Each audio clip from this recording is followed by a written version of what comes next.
En este primer video del sistema respiratorio me voy a ocupar en un primer momento de realizar un recuerdo anatómico de las estructuras que conforman el sistema, para luego analizar las acciones musculares, la mecánica de la respiración que determina la inspiración y la expiración, para finalizar con un análisis de los volúmenes respiratorios movilizados en estos movimientos respiratorios y de las capacidades respiratorias resultantes de la suma de los mencionados volúmenes.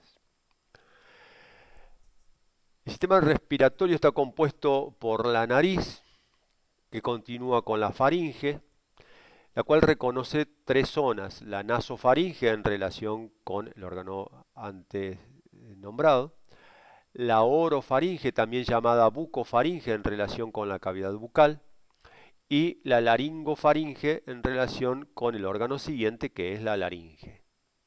La laringe es un órgano con predominio de tejido cartilaginoso. Podemos observar el cartílago epiglotis, podemos observar el cartílago tiroides, y en su interior se encuentran los repliegues mucosos que conforman las cuerdas vocales falsas y los repliegues músculo-mucosos que conforman las cuerdas vocales verdaderas.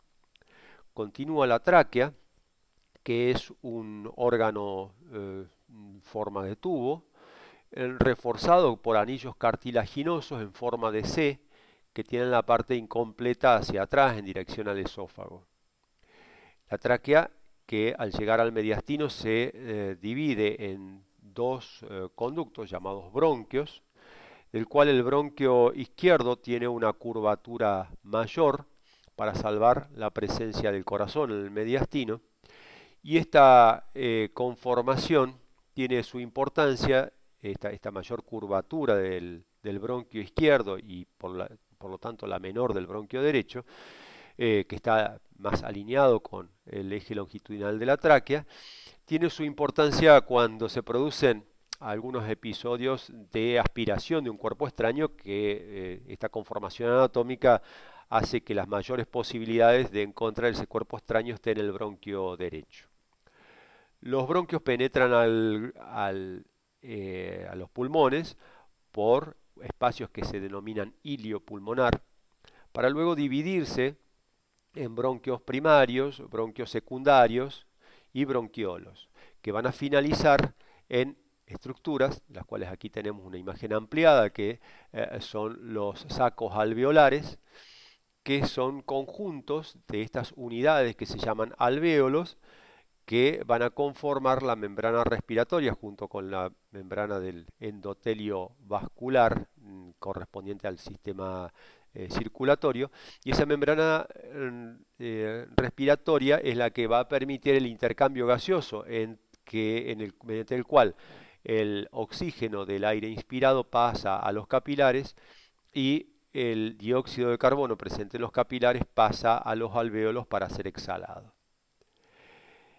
Los pulmones, el derecho y el izquierdo, presentan varias diferencias. Algunas de estas se pueden observar en el esquema, como en el caso de la presencia en el pulmón derecho de dos cisuras, una horizontal y otra oblicua, que lo dividen en lóbulo superior, lóbulo medio y lóbulo inferior.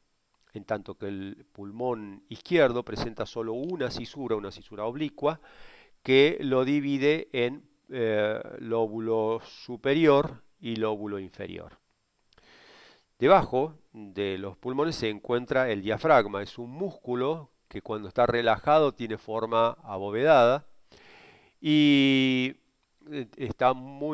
tiene una función muy importante en el proceso de la respiración, pero a la vez también es importante estructuralmente, porque el diafragma constituye el límite anatómico hacia arriba de la cavidad torácica y hacia abajo de la cavidad abdominal. Muchas veces se ha comparado a los pulmones con fuelles que aumentan su volumen, aumentan su capacidad determinando el ingreso del aire, y cuando disminuyen su capacidad, esa compresión que produce determina la salida del aire. Esto en cierta medida es así y se debe a las acciones musculares que vamos a ver a continuación, pero que estas acciones musculares que veremos enseguida van a determinar tanto tracciones como compresiones sobre los pulmones, pero de manera indirecta. ¿Y por qué de manera indirecta? Porque los pulmones están adheridos a la pared de la cavidad torácica a través de unas membranas denominadas pleuras. ¿Cuáles van a ser las paredes de la cavidad torácica?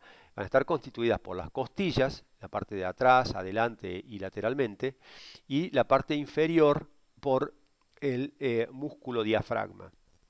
Todas estas estructuras están adheridas al pulmón mediante las pleuras. Como decía, existen dos pleuras, una pleura parietal adherida a la pared, que hacía mención recién, a las costillas y al músculo diafragma, y una pleura visceral que está adherida a la víscera, o sea, al órgano, al pulmón.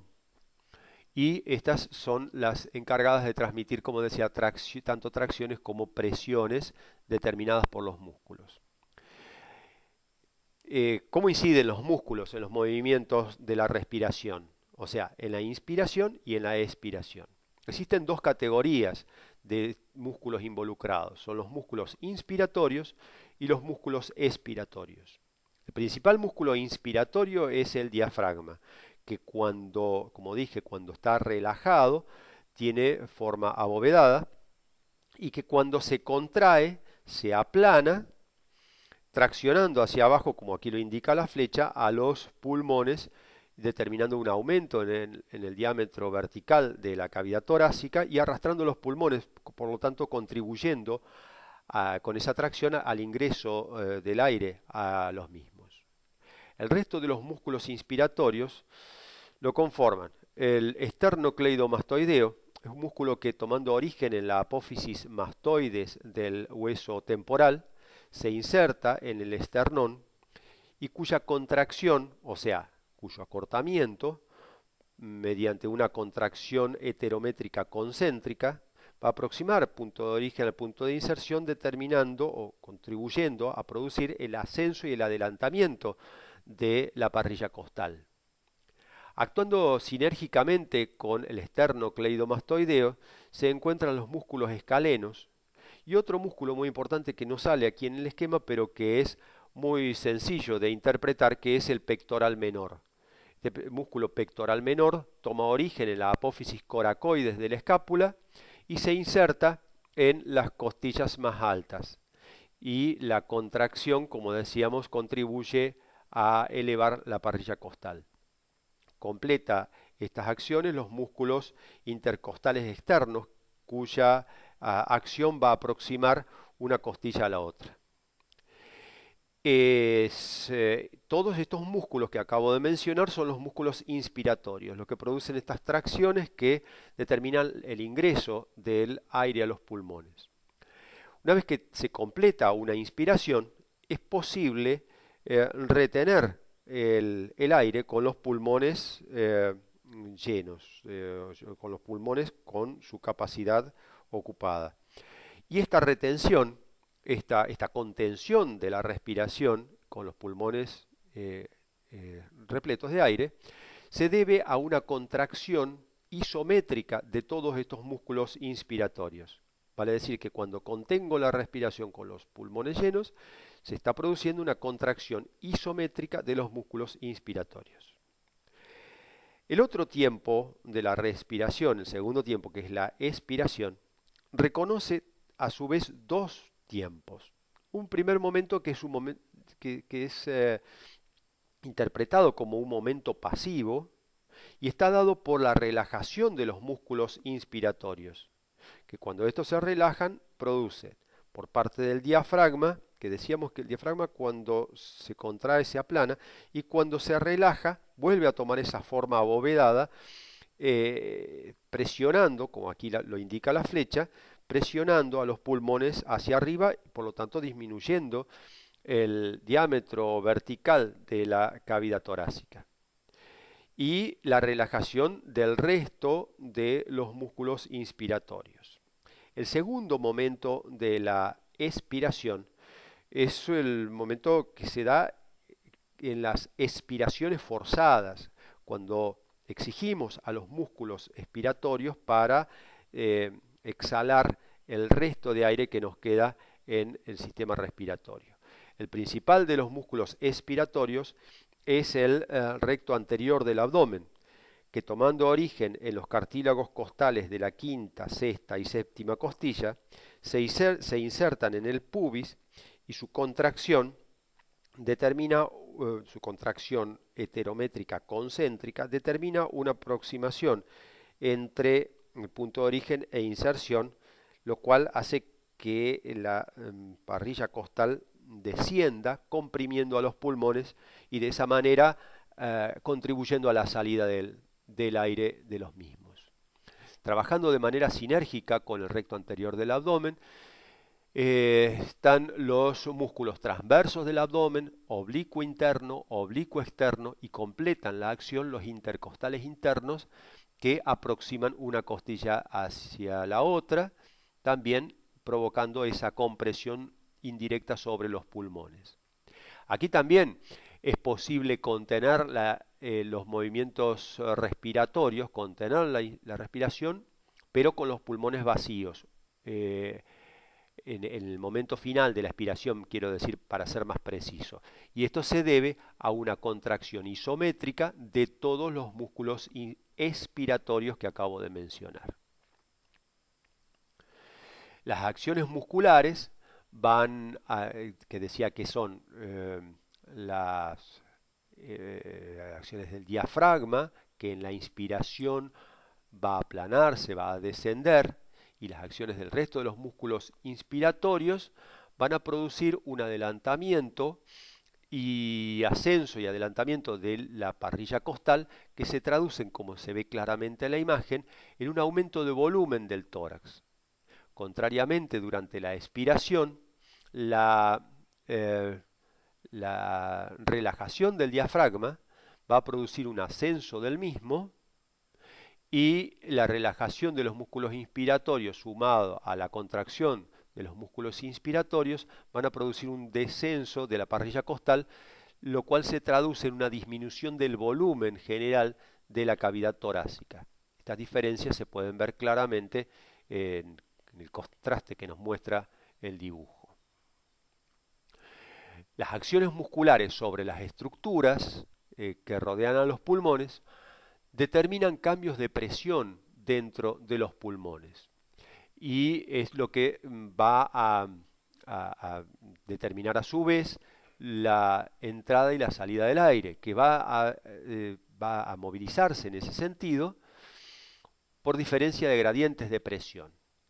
¿Qué quiero decir con esto? Recordemos que la presión atmosférica es de aproximadamente 760 milímetros de mercurio, con variaciones dadas por las condiciones meteorológicas, con las condiciones ambientales.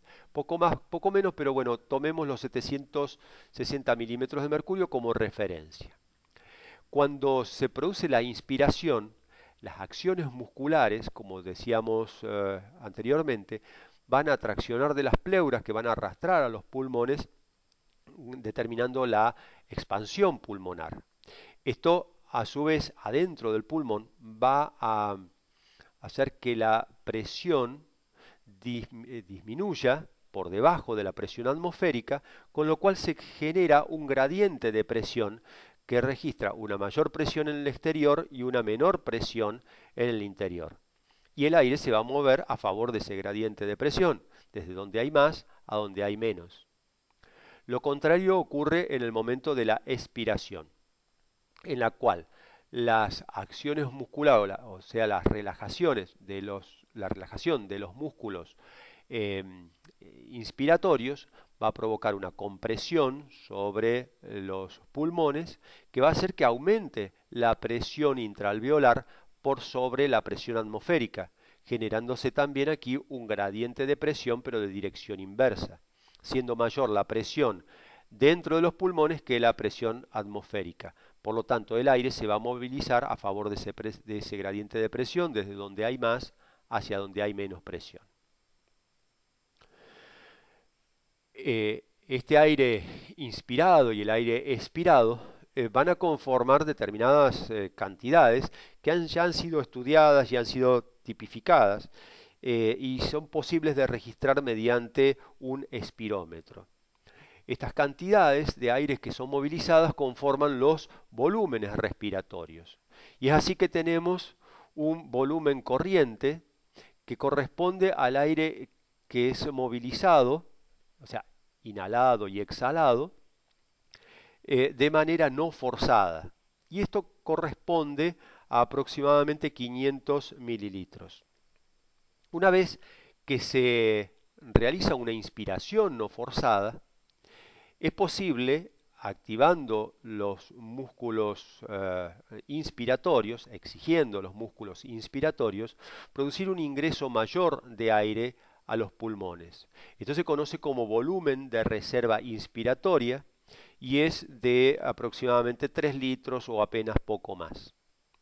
De la misma manera, cuando se produce la finalización de una expiración no forzada, activando los músculos expiratorios, es posible hacer que salga una cantidad mayor de aire del sistema respiratorio. Es lo que conforma el volumen de reserva expiratoria, que corresponde a aproximadamente 1 litro o apenas poco más.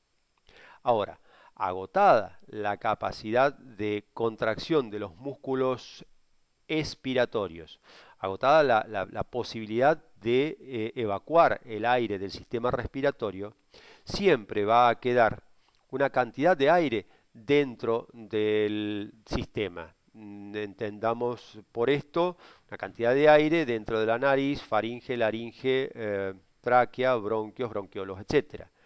Esa cantidad de aire que queda dentro del sistema sin posibilidad de ser movilizada se conoce como volumen residual y es apenas de poco más de 1 litro de aire. Estos volúmenes respiratorios, la suma de algunos de estos volúmenes respiratorios va a determinar lo que se conocen como capacidades respiratorias. Y así tenemos la capacidad vital que involucra al volumen de reserva inspiratoria, al volumen corriente, al volumen de reserva expiratoria, y simplemente es la cantidad de aire que podemos movilizar desde una inspiración forzada hasta el final de una expiración forzada. Esta capacidad vital es de aproximadamente 4,5 litros a 5 litros. Si a esta capacidad vital le sumamos lo que no podemos movilizar luego de una expiración forzada, si le sumamos el volumen residual, tenemos la capacidad pulmonar total, que es de poco más de 6 litros. Estos volúmenes y capacidades que acabo de describir se producen en estado de reposo, pero a medida que cuando realizamos una actividad aeróbica de intensidad decreciente, las cosas van cambiando. Cuando se comienza una actividad aeróbica, ese volumen corriente va a aumentar, va a aumentarse la cantidad de aire que vamos a estar movilizando normalmente. Y esto va a ser cada vez mayor a medida que la intensidad de la actividad aeróbica aumente y por lo tanto aumente el requerimiento de oxígeno por parte de las células musculares que están demandando esa mayor cantidad de combustible que significa el oxígeno. Y esta demanda se traduce en los términos de capacidades y volúmenes respiratorios, se traduce en una disminución del volumen de reserva inspiratoria a medida que aumenta la intensidad de la actividad aeróbica, al mismo tiempo que se produce una disminución del volumen de reserva expiratoria, también a medida que aumenta el tiempo y la intensidad, la duración y la intensidad de la actividad aeróbica. Esperando que este video haya sido de utilidad, te dejamos las vías de comunicación para que te contactes con nosotros, agradeciendo acompañamiento a través de un me gusta en nuestros videos de YouTube y invitándote para que nos acompañes con una suscripción a nuestro canal. Muchas gracias.